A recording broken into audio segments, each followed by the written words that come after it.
बिस्मिल्लाहिर्रहमानिर्रहीम, अस्सलाम वालेकुम। Welcome to Areeb cricket world digital media. इस उम्मीद के साथ कि आप लोग बहुत ज़्यादा खैरियत से होंगे और अपना ख्याल भी रख रहे होंगे।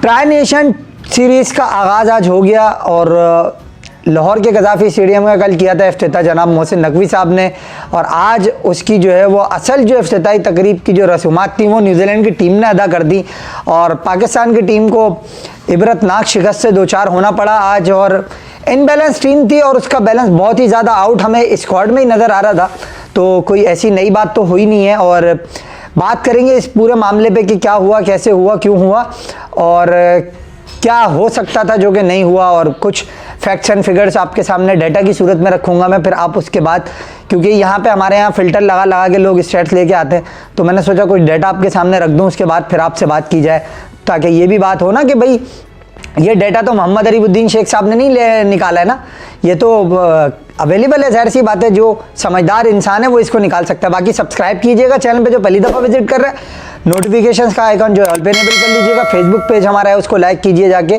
और इंस्टाग्राम पे भी आप मुझे फॉलो कर सकते हैं @IamAreebOfficial, और उसके अलावा ट्विटर भी आप मुझे फॉलो कर सकते हैं। तो भैया शुरुआत में कहानी में आपको बहुत सिंपल सी 3-4 लाइनें हैं वो बता देता हूँ, जिसके ऊपर पूरी कहानी घूमेगी। देखो भाई, ना विकेट के पीछे छुपना है, ठीक है ना किसी ओपनर ना होने के पीछे छुपना है, ठीक है ना इसके पीछे छुपना है कि हारिस रऊफ की इंजरी हो गई थी, ठीक है, ये आपने छुपना नहीं है। इसके अगर आप नहीं छुपोगे तो समझ जाओगे हम हारे क्यों हैं। अगर छुपोगे और ये तलाश करोगे कि हमारे साथ ये हो गया वो हो गया, तो बॉस फिर कहानी दूर चलेगी। अब सबसे पहले हम आ जाते हैं आखिर में, क्योंकि 44 ओवर तक तो गेम इन बैलेंस था। Heads off to Abrar Ahmed, the way he bowled today, outstanding bowling display by him. और दूसरी चीज़, मैं पहले अच्छी जो चीज़ है पॉजिटिव वो हाईलाइट कर देता हूँ। Glenn Phillips, outstanding batting display, 59 और 59 and then 74 ball 106। It was phenomenal knock under pressure. और at number 6-7 when he bats, so it didn't matter that he is scoring 100 or 50. 50 is also a good enough of this numbers player I think, but the way he played it was phenomenal knock। और आपको मैं एक छोटी सी चीज़ जो कि stat या पे data है, ये मैं नहीं कह रहा, शायद आप लोग ये तो मान लो, क्योंकि हमारी बात तो बहुत कम लोग मानते हैं, हमारे व्यूज़ से लोगों को अंदाज़ा हो जाएगा। तो मैं ये एक छोटी सी बात बता रहा हूँ भाई। 47th ओवर जब शुरू हुआ तो उसने 50 किए थे, 50th ओवर में उसने 100 कर लिए, तो आप अंदाज़ा लगा लो कितनी फास्ट हो गई है क्रिकेट। 46th ओवर में रादर उसके थे 70 ऑट रन, 46th ओवर में 50 हुई थी उसकी, और 50th ओवर में उसके 100 हो गए पूरे। तो यहाँ से आप अंदाज़ा लगा लो कितनी फास्ट क्रिकेट हो गई है आजकल, और जितनी तारीफ उसकी की जाए मेरे ख्याल में कम है, इसमें कोई दो राय नहीं है। Outstanding batting, Kane Williamson also played brilliantly. इसको कहते हैं, आप जो कह लो ना कि अगर आपके पास इस तरह के फ्लरिश वाले प्लेयर्स हो तो आप कह सकते हो कि हमें हेल्पिंग हैंड मिलता है या एंकर करता है कोई इनिंग को।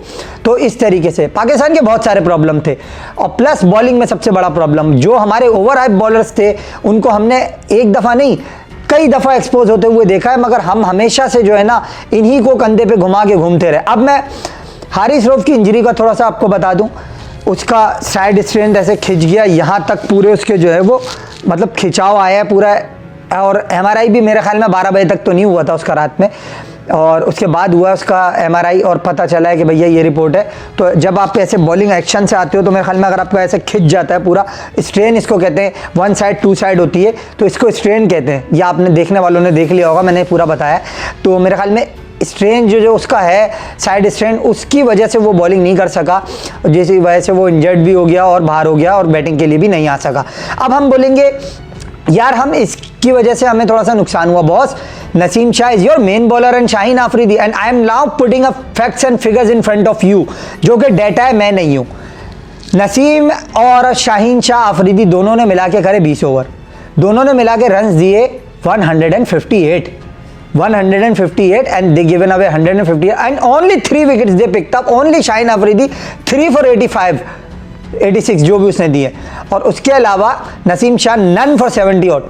तो मेरे ख्याल में अब आप देखो कि जब आपके दो मेन बॉलर जिन पे आपका तकिया रहता है पूरा, वो इस तरह की बॉलिंग करेंगे, और शाहीन शाह आफरीदी के आखिरी ओवर में 25 रन आए, नसीम शाह के आखिरी ओवर में 17 रन आए।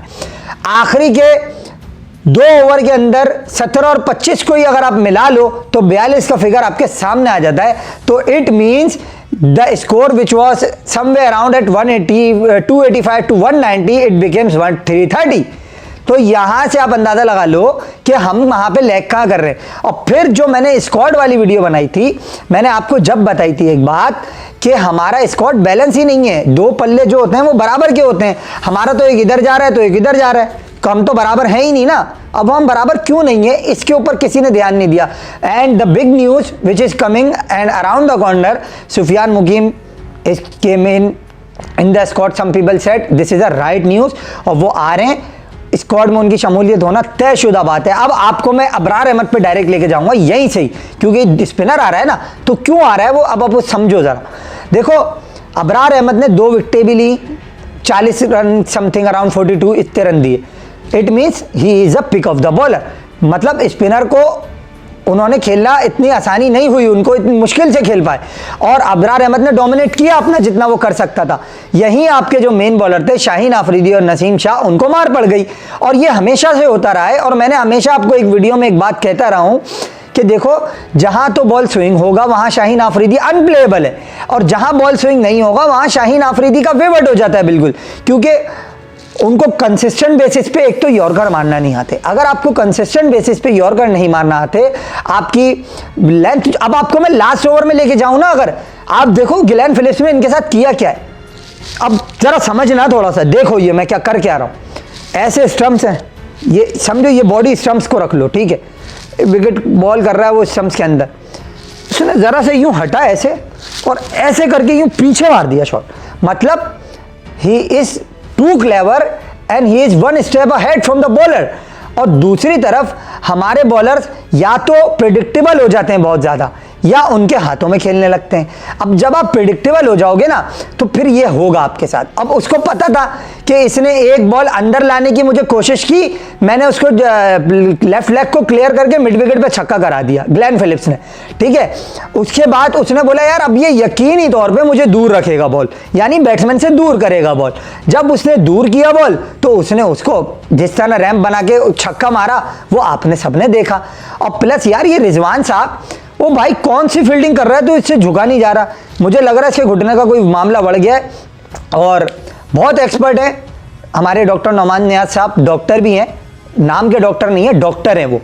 उन्होंने इस चीज़ को हाईलाइट किया हुआ है बहुत पहले से। ज़ाहिर है मैं डॉक्टर नहीं हूँ, तो ये मेरी खबर नहीं है, और मैं उनको एक क्रेडिबल सोर्स सभी समझता हूँ कि वो जो बात कहते हैं वो गलत नहीं होती। बीइंग अ डॉक्टर, मेरे ख्याल में उन्होंने इस चीज़ को हाईलाइट भी किया कि यार ये जब झुकता है ना, जब वाइल विकेट कीपिंग और वाइल कलेक्टिंग अ बॉल, तो इसके घुटने में मुझे थोड़ा सा प्रॉब्लम लगता है। And as a doctor I think he is absolutely spot on, because we have seen in this game when Rizwan was trying to collect the ball, so he was not going down quite well and ball was past him quite quickly.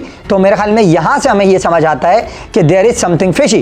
तो खैर ये तो खैर अब ऐसी बात है ना कि इस पर हमारा तो मेडिकल पैनल माशाल्लाह हमारी तरह नल्ला ही है, बिल्कुल फारिग। तो फारिग है, फिर वो MRI एक्सरे नहीं करा सकते। शाहीन को लंदन भेजने के बजाय साथ घुमा के नेदरलैंड भेज देते हैं, और ये हसनैन को पूछने वाला कोई नहीं होता। ऐसा नहीं लगी इंजरी लाहौर में करा देते हैं। तो हमारा मेडिकल पैनल तो किस तरह का नल्ला है ये आपको पता। और आमिर जमाल की इंजरी सबके सामने, टेस्ट मैच में भी आपने देखा, अभी भी बाहर है वो तो। और फ़हीम अशरफ को हम टीम में ले। अच्छा मुझे एक बात बताओ आप लोग, चलो मैच को साइड पर रखो, हम हार गए, ये ओवर हाइप बॉलर्स हैं, एक्सपोज होगा, सब ठीक है, ये बातें वो हैं जो हम करते चले आ रहे हैं। अब मैं आपसे एक सवाल करता हूँ, जब इस विकेट के ऊपर शाहीन आफरीदी और नसीम शाह का बुरा हाल हो रहा है, फ़हीम अशरफ कौन से यहाँ पे कलाबे मिला देगा ज़मीन और आसमान के, मुझे कोई ये समझा दे। और रिजवान साहब आपने बड़ी खूबसूरत बात की कल तो माशाल्लाह, होठों पे लिपस्टिक लगा के, वो मतलब लिपस्टिक नहीं होती वो यार, कौन सा लिप बाम होता है वो लगा के इन्होंने ग्रीन कलर का बैठे हुए थे साहब, और मुसलसल उन्होंने बोला कि भाई 46 की एवरेज है फ़हीम अशरफ की।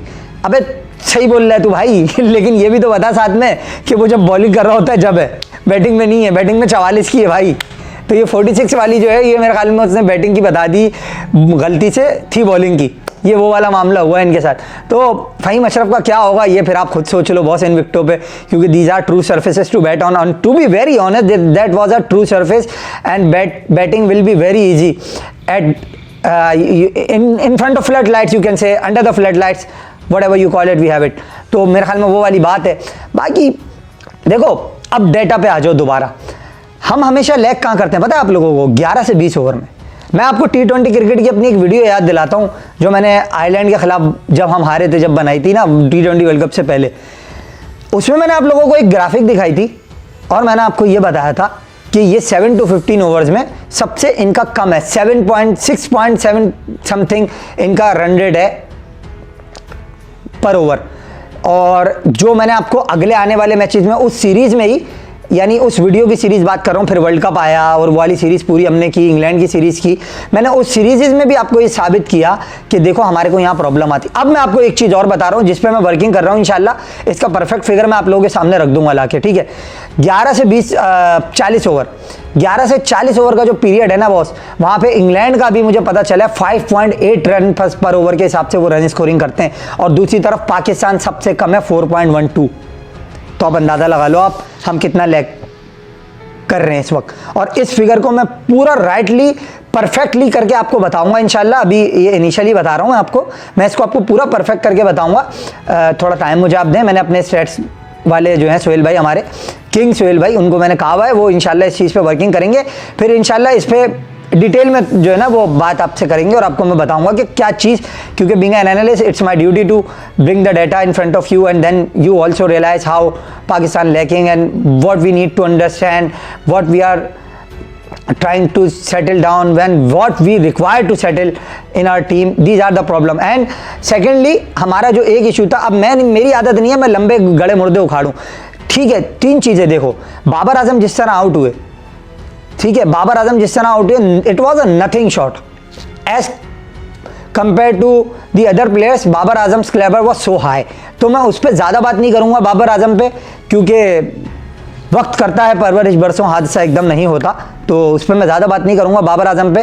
क्यों? क्योंकि बाबर आजम ये खुद बता दें कि वो 5वीं दफ़ा माइकल ब्रेसवेल पे आउट हो गए, और अब मैं कुछ भी नहीं कह रहा, बस मैं सिर्फ इतना ही कहूँगा कि बाबर आजम साहब आप देख लो अब, ठीक है। मैं फिर बोलूँगा तो सब आ जाओगे कि बाबर को तो हमेशा ही क्रिटिसाइज़ करते हो, चलो मैं नहीं कर। Fakhar Zaman was the only highlight for Pakistan with is 84, और हमें ये बताया उन्होंने कि पाकिस्तान में एक मैं ही हूँ मर्द का बच्चा और एक मैच विनर, और जब फ़खर होगा होप होगा, फ़खर गया होपलेस, सिंपल सिचुएशन है। मानना है मानो, नहीं मानना नहीं मानो। आपकी टीम में एक ही मैच विनर है। दूसरी चीज़, ओपनर आपके पास नहीं था, आपने बैटिंग कॉम्बिनेशन क्या खिलाया आप इस पे देख लो। आपकी टीम में सऊद शकील की जगह बनती है, सऊद शकील को आपने नहीं खिलाया, ठीक है। एक बंदे का नंबर है सिर्फ रिजवान, जो 4 नंबर से नहीं हटेगा, दुनिया इधर से उधर हो जाए, 4 नंबर से वो नहीं हटेगा, और वो 4 नंबर से जब तक नहीं हटेगा तो इस टीम का बेड़ा गर्क ही होगा। क्यों? आप देख लो, कामरान गुलाम 3 पे आया, अगर सऊद होता 4 पे स्टेबिलिटी मिल जाती, रिजवान 5 पे आ जाता, ठीक है। तैयब ताहिर इतने नीचे का प्लेयर नहीं है, माजरत के साथ। तैयब ताहिर थोड़े ऊपर बैटिंग करे अगर, तो बहुत अच्छा हो सकता है। तो अगर आप तैयब ताहिर को इसी तरह बैटिंग कराना चाहते हो तो भाई आप उसको ड्रॉप कर दो, बड़ी मेहरबानी आपकी। आप एक बंदे के करियर से खेल लो, क्योंकि वो यहाँ पे सूटेबल नहीं है, उसको आपको पूरी सिचुएशन देनी पड़ेगी। और जिस शॉट पे वो आउट हुआ है, मैं कहूँगा nothing to blame at Tayyab Tahir, to be honest, because Pakistan run rate was going up and up and up, 9 point something पर ओवर चला गया था जब उसने वो शॉट मारा। दूसरी तरफ मैं आऊंगा डोमेस्टिक के परफॉर्मर कामरान गुलाम पे। कामरान गुलाम साहब अवे फ्रॉम द बॉडी खेलते हुए आउट हुए, स्पिनर का बॉल था, दूर गिराया उसने, 3 बॉलों पे 9 रन उस ओवर में आ चुके थे। 2 बॉलें उन्होंने डॉट करी, आखिरी बॉल था उस ओवर का, अगर चुपचाप से डॉट करके तुम खड़े रहते तो कुछ नहीं होता, क्योंकि पार्टनरशिप अच्छी लग गई थी उस वक्त, ठीक है। लेकिन आपने भाईजान away from the body shot मारा, it was a nothing shot. Frustration में आपने वो शॉट खेला और आपने कोई रिस्पॉन्सिबिलिटी नहीं ली, डोमेस्टिक के परफॉर्मेंस को आपने थल्ले लगा दिया, कोई रिस्पॉन्सिबिलिटी लिए बगैर आप आउट होकर चले गए। इट मीन्स आप कहीं से भी इंटरनेशनल क्रिकेट का मटेरियल नहीं लगे अपनी इस तरीके की हरकतें करने के बाद, मुझे कम से कम। मैं ये नहीं कह रहा नहीं है मटेरियल इंटरनेशनल क्रिकेट का, मेरी बात को जरा गौर से सुनो, नहीं लगे आप अपनी इन हरकतों की वजह से मुझे। क्यों? क्योंकि आपने जिस तरीके के शॉट साउथ अफ्रीका में खेले अपनी एक इनिंग के बाद, उसके बाद आपने जो यहां हरकत की है और टेस्ट मैचेस में जो आप हरकतें करते रहे हो, तो it was a nothing shot, totally frustrated shot. तो आप ये खुद फैसला करो कि आपका होगा क्या, और फिर पाकिस्तान मैनेजमेंट ये फैसला करे कि अगर आप एक रेगुलर स्पिनर खिला रहे हो तो आप 2 पार्ट टाइम स्पिनर से डेथ में कैसे बॉलिंग करा सकते हो। खुशदिल शाह से आपने बॉलिंग कराई रिजवान साहब, जबकि सलमान अली आगा आपका रेगुलर बॉलर था, आपने सलमान अली आगा से बॉलिंग नहीं कराई और आपने उस टाइम पूरे खुशदिल शाह से ओवर कराए। आपको मैं ये नहीं कहूंगा आपने खुशदिल शाह से क्यों करा है, मैं आपसे सवाल ये करूंगा कि जब सलमान अली आगा को आप कंधे पे बिठा के घूम रहे थे कि रेगुलर बॉलर बना बना के खिला रहे थे, तो अब आपने उसको बॉलिंग क्यों नहीं कराई उस वक्त मिडिल ओवर्स में, और आप उससे डेथ में बॉलिंग करवा रहे हो जबकि उसका बॉल ग्रिप खुशदिल से ज्यादा हो रहा था। तो मेरे ख्याल में कप्तानी पे भी ब्लेम बनता है। और इस बात का कौन जवाब देगा कि 330 के चेस में ये 18 रन 32 बॉलों पे कामरान गुलाम कैसे जस्टिफाई करेगा, 10 बॉल रन 23 बॉलों पे बाबर आजम कैसे जस्टिफाई करेगा, 2-3 रन 11 बॉलों पे रिजवान कैसे जस्टिफाई करेगा। It means you are too far away from the ODI cricket which is currently teams are playing. Till we meet again, it's good bye.